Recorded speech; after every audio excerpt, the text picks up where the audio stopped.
everyone, and welcome to the Malthaus Games podcast. This is episode number 80. It is also my lovely wife and yellow player's birthday episode. Because we forgot to record it, and I woke up this morning about 8:30 and went, nuts. So happy birthday, Haley. We are now recording at 9:48 a.m. This will be out at noon, hopefully, if I get it out on time. But yes, so welcome to the Malthaus Games podcast. We are a podcast all about board games, card games, tabletop games, role-playing games, things of that sort. We also usually talk about beer on this episode, or on this podcast, but this episode we're doing something a little different. Because we're recording in the morning again, we're having coffee, but because it's my birthday, we have something in the coffee. So this is just Aldi coffee, as we've talked about. We've had several times before. But today, mine has a little Goldschlager in it, which is a cinnamon schnapps. And mine has some Angel's Envy whiskey, because I like to go hard in the paint. I like the Goldschlager in coffee. It gives it a little bit of a wintry feel with the cinnamon. I did not do but maybe like a quarter of an ounce. Not a lot at all. You don't need a lot of Goldschlager. You don't. It's just enough to add a little bit of that cinnamon, a little bit of extra sweet, and it just makes it taste like the holidays. I used about a half a shot of whiskey in mine because I still have to be a functioning adult and I have to make breakfast after this because we got to record and edit the podcast. Yep, we got to get to recording and get to editing. It's been Haley's birthday month. I've been giving her gifts all month because she sucks. What? It's fine. It's all fine. Well, we both have this problem where we can't hold on to a present. Like I got in one of Delton's presents. It was the most expensive one that I had purchased. And as soon as it came in, Delton says, is that one of my presents? And guess what I did? She gave it to me. I gave it to him. And so the rest of my gifts have been sent to our lovely number one fan, Allison. She has been keeping them safe so that way I do not lose control and give them all to Delton before Christmas. Which is a good spot to say thank you to our Patreon backers, Allison, Alan, Jesse, Catherine, Jennifer, and Cliff. Thank you all for backing at a level in which you get shouted out on the podcast. If you would like to be like them, be sure to go to patreon.com/malthausgames. MALTHAUS games. I kind of forgot how to spell. That Goldschlager getting to you or the lack of sleep? It's the lack of sleep because the cats woke me up, and then the cats woke me up, and then the cats, guess what? Woke me up again. And it was all night and all morning. I didn't get to sleep very well, so everything's fine. But they're cute, so it's okay. I guess. Well, before we move on, speaking of presents, what is this? I'm going to let you open one today on the show. Don't look at where it's from, please. I am going to look at where it's from. Don't do that. That'll spoil all the fun. I even brought the scissors in here. Let's see if I can manage scissors while I have a microphone shoved in front of my face. She's going to end up cutting her headphone cable. I can feel it. Don't tip me. Is that how you cut boxes with scissors normally? Oh, God. Haven't died yet. Oh, God. If someone's going to die by the looks of it. Woo. Scurry. Aha. Aha. What is this? Bubble wrap. Yes, there's bubble wrap. Whoop. Aha. Yeah, please put the scissors down. Well, you know what? I don't know what. What is this? Another Wingspansion? A Wingspansion! It is the new Wingspan Oceania. I pre-ordered it. Aw, thank you, honey so bunny. we could get it. We still haven't even played with the cards from the last expansion, but we're going to. We've told that story, right? Where we both got each other the same gift bought last each other year. that Wingspan expansion, and one of us had to return it. But yes, this is Wingspan Oceania. It's a Wingspansion, honey bun. Wingspansion. I'm excited, but there you go. Thank you, honey. I appreciate you. Cheesy smile, Delton.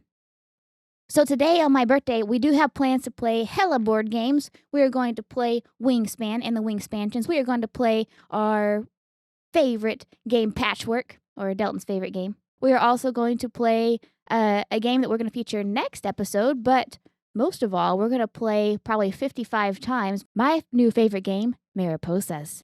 Oh, here's the door. It's straight ahead. It's a game. So yes, the game for this episode is Mariposas. It is designed by Elizabeth Hargrave, the same designer as Wingspan. Let me find the full credits here, which is... Oh, those are all over the place. Jesus. Game design is Elizabeth Hargrave. Production, Dave Lepore. Dave Lepore. By the way, when somebody named Dave dies, do they go to the Dave yard? Boo. I saw that online yesterday, and it was really funny to me. Graphic design is Matt Paquette. Development lead, Mark Wooten. Art direction, Josh Wood. Director of marketing, Todd Rowland. Art, Indy Maverick. Director of projects, Nicholas Bongu. Director of sales, Kyle Nunn. Rules, Hargrave and Wooten. I think that's all. Proofing is John Goodenough. All right, those are all over the place. Look at that. Awesome. Oh, wow. They're not in an order in which it's easy to read them and make sure I hit them all. You need to post that online so you can see how the credits are given. It's basically butterflies flying around the page, and under each butterfly is the name of the individual. So when somebody named Tim dies, do they go to the cemetery? There you go. Ah! Yeah, I thought the Dave Yard, it made me laugh a lot. And the person who was telling the joke kept telling it to different people. It was in a video game, and none of them would laugh at it, even Dave. And he was like, okay. He just kept trying with everybody. And I was like, that's pretty funny. I like it. All right. So, yes, the game for today's episode is Mariposas. Mariposas is the Spanish word for butterflies. So, this is all about the monarch butterfly and their journey from Mexico up into basically the northeast of the United States, as well as the very southern parts of Canada, and then their journey back down to Mexico. And I say their journey, and by that I mean their future generations' journey. The game has a big map board of a lot of colors and flowers represented. Essentially, on your turn, you're going to have 2 cards in hand. You will choose one to play, which represents kind of like how strong the wind is that day, and it allows you to move your butterflies in a certain manner, whether 3 different butterflies can move 1 space, or 1 butterfly moves 5 spaces, or things of that sort. And you will move, pick up flowers, and try to go to different cities. Whenever you land in a city, you flip a tile and have a chance to get I can't think of what they're called. It's these cards that represent, they're like a set collection aspect, where you can pick up the egg, the caterpillar, the cocoon, and then a butterfly with that card back color. There's 3 different colors. That's kind of an extra thing that we honestly did not do much of. We were more focused on trying to figure out how to play this game efficiently. Because you have spring, summer, and fall, the amount of turns you get longer and longer as you go. So you only get 4 turns in the spring, 5 in the summer, 6 in the fall, and each of them have certain scoring mechanisms built in that kind of push you to go somewhere and go there fast. So essentially, you will play one of the cards from your hand, move some butterflies, pick up flower tokens based on where those butterflies land, or maybe pick up some cards if you land at the different cities. They're called life cycle sets. You can pick up some life cycle cards if you land at a city. You may have a chance to roll a die to get a random flower token. Flower tokens are used to breed more butterflies or to reproduce. It becomes more expensive later generations. You will then draw back up to 2 cards in your hand, and your other player will go. It's 2 to 5 players. And then, yes, so you'll go around doing that, collecting flowers, trying to reproduce your butterflies, trying to hit these scoring goals, such as your butterflies must be north of Atlanta, or 1 butterfly needs to be on a green tile and 1 butterfly needs to be on a yellow, and they both have to be to the east of Houston. Stuff like that. And you're going to go through the game until you get to the final fall season and rush back down to Mexico, trying to bring your level 4 butterflies back home to get some good scoring bonuses. And the movement is really similar to Flamme Rouge, where you have different cards in your hands, and different cards will grant you different movements, like whether that is moving 2, 1 space, moving 3, 2 spaces, moving 1, 5 spaces. And so it's really awesome because you can choose to hold back a really long card, or you can choose to move 3 butterflies at once. But you have these different cards that allow you to do different movements, and so that comes into play when it comes to the strategy. It's a really easy game to learn and to play, but it's very difficult to win. It really is. I like to look at the randomness of the card draw as kind of I said before, it's the wind, because butterflies fly based off how the wind goes, right? If the wind's super strong and has a really high amount, they can go a very far distance because of it. And I imagine that's what these card draws represent, are how strong is the wind that day. A lot of butterflies move a little bit, or some of the butterflies catch a breeze and just coast, which is really neat. I do appreciate in the rulebook it actually has the flight of the monarchs, some actual statistics on like the declining population, but also talks about how it all works and things like that. I find that to be very interesting. And the components are adorable. We all get little bitty baby butterflies of our own color, and we move them across the board. And like Delton said, the same generation is not going to come back. So as you're going through your play, you will have 4 different generations, possibly even 5 generations that come about. And so the same butterflies that leave don't come back. You have to reproduce along the way. So it's a combination between moving, reproducing, and just really having fun because they're so cute. They're little butterflies. The good thing is, if you did not make new butterflies, if you did not reproduce on your journey, whenever the season changes, it automatically gives you the next generation of your butterfly. So that way, if you're still on your first generation, you never made a second generation, it will give you one for free. But we really do recommend going ahead and reproducing as much as you can because that gives you more butterflies to work with, which gives you a greater ability to get more flowers, which then you can use for reproduction or then you can use for other things. It is a game where you have to try to stay ahead for sure. That's one of the things I like about it is, I mean, I like the colors. It's beautiful. It looks really nice. It's interesting. I think it's a fun game, but it's one of those games where you're pushing the whole time. You're trying to go as fast as you can, but also be as efficient as you can to hit several different goals. And so it sometimes feels like you can't do what you want to do in the game. Definitely. Hey, what can I get you? I'd like a topic. Any special way? Make it a top shelf topic. Coming up. Enjoy. So the topic for today ties in perfectly to Mariposas for us, which is feeling rushed in a game. Having that feeling that you cannot complete everything that you think you are or should be able to complete. And how to keep from being demoralized. Yes, it's very, very tough. So in Mariposas, as we talked about, at the end of each season, you have different goals you're trying to complete, whether they're be to the east of Atlanta, be north of Kansas City, something like that. They're very tough to hit because generally those are very early where you have to rush and just straight up, don't stop anywhere, go straight in the very first season all the way out there as far as you can to hit those goals because they're worth points. And those points are things that are really hard to get. Like, I don't think our scoring was in the 30s. Yeah. Didn't I win by like 1 point? That's all? I think you won by 4 in this one. Oh, that was the other one. I won by 1 point. Yeah. I think you won by like 3 or 4. But it's just very, very tough because it gives you these goals. And at first we took them as like, oh, okay, we'll get some of those goals. But I think we realized afterward, like, oh, this is directing you how to play in a way. Right. Yeah. And so, yeah, like Dalton says, you get these goal cards. And at first it's like, oh, yeah, I can totally make it to the other side of El Paso. And then the second round comes and you're like, okay, so I need to make it to the other side of Atlanta, but I also need to hit all these stops along the way. Because the thing is, a lot of those stops to give you the bonus cards are not following the trajectory that the round wants you to take. And so you can either choose to, hit some of these hot spots, get some of these bonus cards for extra abilities really early on, or you can rush it to whatever the goal card is giving you to get bonus points. And so the thing is, like Dalton said, like you can choose to do either one of those, but there's no way that you can do both, at least not your first round, the first time you play. Definitely. So when I was talking about going to the city, stopping at those way stations, like Haley said, they're out of your way. You get those life cycle sets, those sets of cards that represent the egg, caterpillar, cocoon, and adult butterfly. Those felt so out of place to me because we never even got close. Like, they felt very, I don't know, just something like I wouldn't focus on it at all because it's so different. But at the same time, I'm wondering how much of that is my inefficient play that first round or that first game.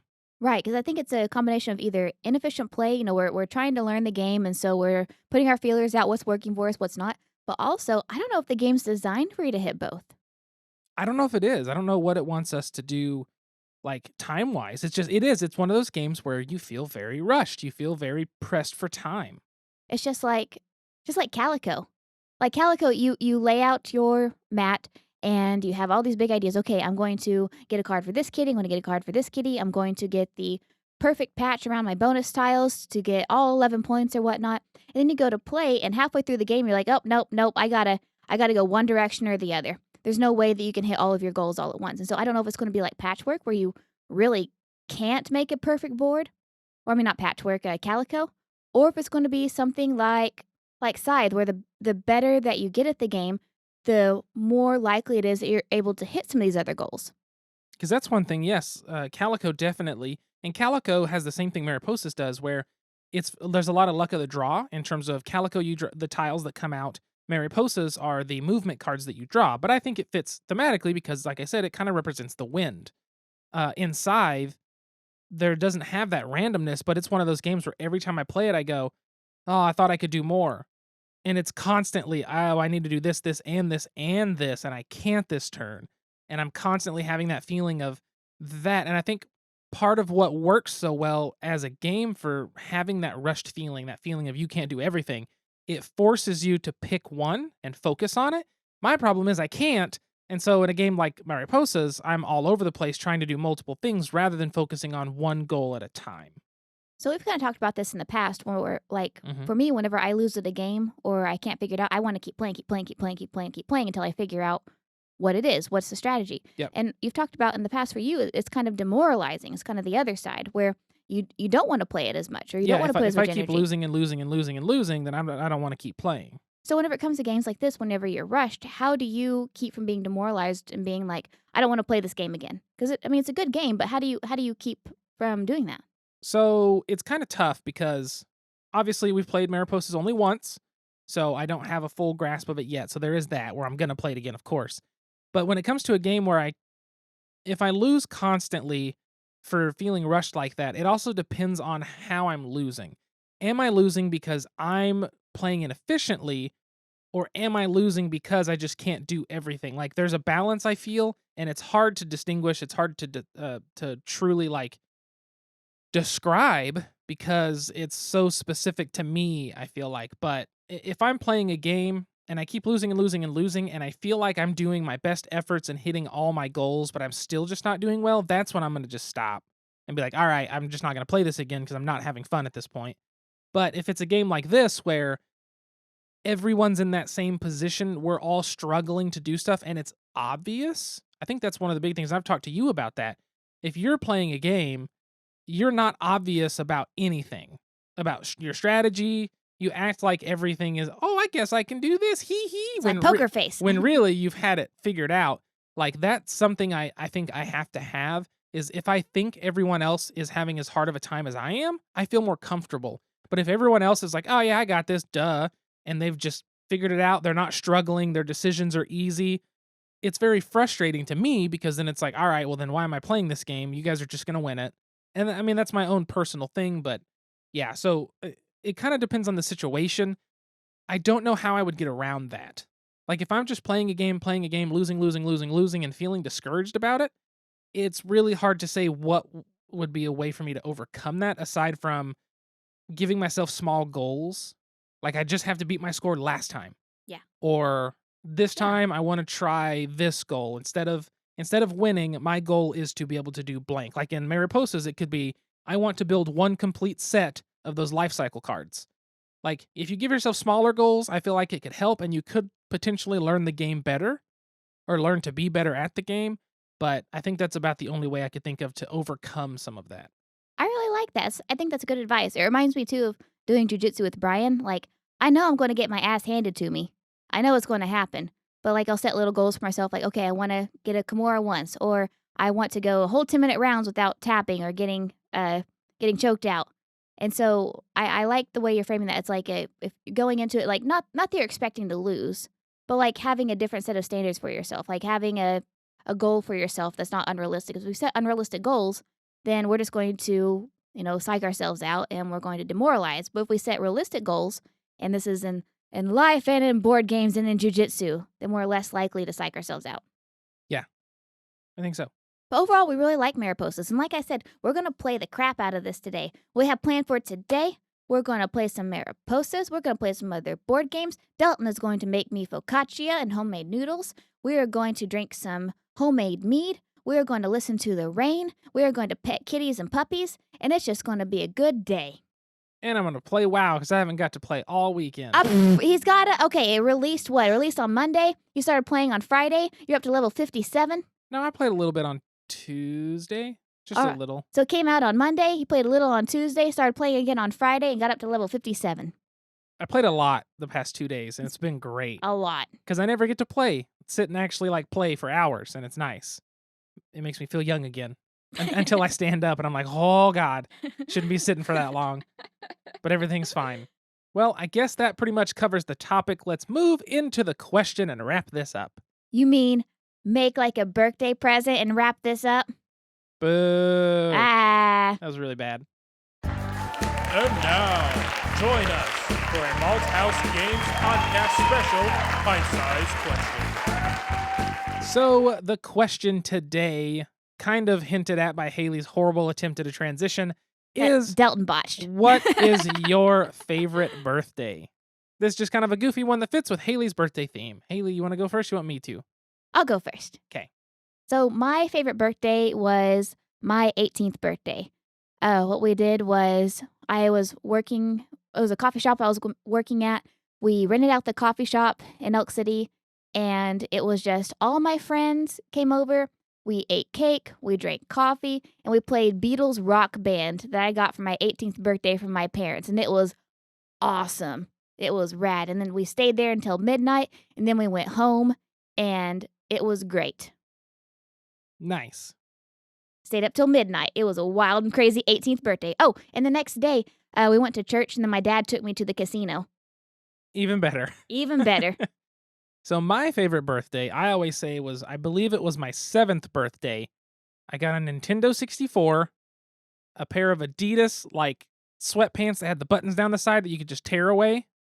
And even though I wasn't into pro wrestling at the time, a Stone Cold Steve Austin shirt that had a big cobra on it. I was so excited that Christmas for all of that. That birthday. Wait, that was Christmas. That was Christmas. Ah. I'm infusing my birthday into my Christmas because that was such a good present for me. I was about to be really salty because I kind of was thinking that your favorite birthday would have been the one we got together, but you know. It's fine. I'm second to Stone Cold Steve Austin, so I really can't be mad about that. Yeah, you're second. So that's a Christmas. Shoot, I forgot that was a Christmas. Man, that was like the first Christmas where like we actually got something like that, like a Nintendo 64. So that was, we were on the up and up. I'm trying to think of a favorite birthday now. I guess it would have to be the one where you came that was before we got together, because I guess it would have to be. None of the rest of them are as memorable. I can't think of anything else on the rest of them. Like I really just can't think of one that's like this birthday, but that was an actual event. We did stuff. What about whenever you got to high five Tanahashi in Dallas? That wasn't a birthday. I mean, that was a birthday present. What was your birthday, like, weekend? I guess that's true. Went to Dallas and watched the New Japan show. Yeah, I got to high five Hiroshi Tanahashi, one of my favorite wrestlers in New Japan. I like how the two birthdays where one you get to high five Tanahashi, one of your favorite pro wrestlers who had never been over to do a show in the United States, and the other one where you got together with your now wife, pale in comparison to the Christmas where you got a Stone Cold Steve Austin Cobra shirt. Listen, as a 7-year-old, getting a Nintendo 64 was a huge thing. Huge. Okay? Okay. I was a gaming kid, and that was the biggest, best present ever gifted in my lifetime, basically, for the equivalency of, scaling. Anyway, I don't know. Best birthday, there's a lot of options. Let's just say all of them. Okay. I don't know. It was a good time. The time when you say we quote unquote got together, it's when we started talking again. Yeah. Yeah, we had a bunch of people in a hotel room with a shit ton of alcohol, and my 21st birthday, and we just partied all night till like 3 a.m. And then I slept in the floor of my own birthday party because everyone else is rude. So here we are. Also, I think that, today's birthday is going to be a lot more chill than our previous birthday, so I'm really looking forward to it. I get to spend the day with Delton. He's the best present ever. I hope it's chill. I've got to edit this podcast now and make sure it gets out on time. Well, you do that. I'll go make some biscuits and gravy, and let's roll. Yes, which means we're going to wrap this up. Thank you again for tuning in to the Malthaus Games podcast, episode number 80, and Haley's birthday episode. Woo! She is 29, by the way. We should probably say that. So I am now soliciting advice. If you have any advice for a 29-year-old, please reach out to us on the Twitters. That is at Malthaus Games, Malthaus Games. You can always send us an email, contact@malthausgames.com, for anything you want us to talk about on the show or any general questions, comments, concerns, things of that sort. You can also find us personally on social media. I am at Delton Brack, DeltonBrack, Haley is at SQUIRRELYGEEK. Be sure to like, share, and subscribe to the podcast. That helps us out a lot. Give us a 5-star review on iTunes because apparently people still use iTunes. And that's just crazy. Don't shame our audience. Don't shame them. Listen. If you use iTunes, that is A-okay. You know what? You do you. I, too, did not update my phone for 5 years, and so iTunes was my only source of music. So if you use iTunes, that is good. If you listen to the Malthaus Games podcast on iTunes, good for you. High five, and I lift my alcoholic coffee to you. It is a good thing if you're using it to listen to us. If there's any other reason you use it, it's not us, then you should get something new. That is where we're at. No, just kidding. Anyway, thank you for tuning in. We're going to hop off of here. I'm going to get to editing, hopefully get this out in 1 hour and 42 minutes. Yeah, 1 hour and 42 minutes. We'll see how it goes. Run, computer, run. Right, here we go. Thanks again for listening. Until next time, sit back, relax, grab a drink, and play some games. See you folks later. Goodbye. Bye.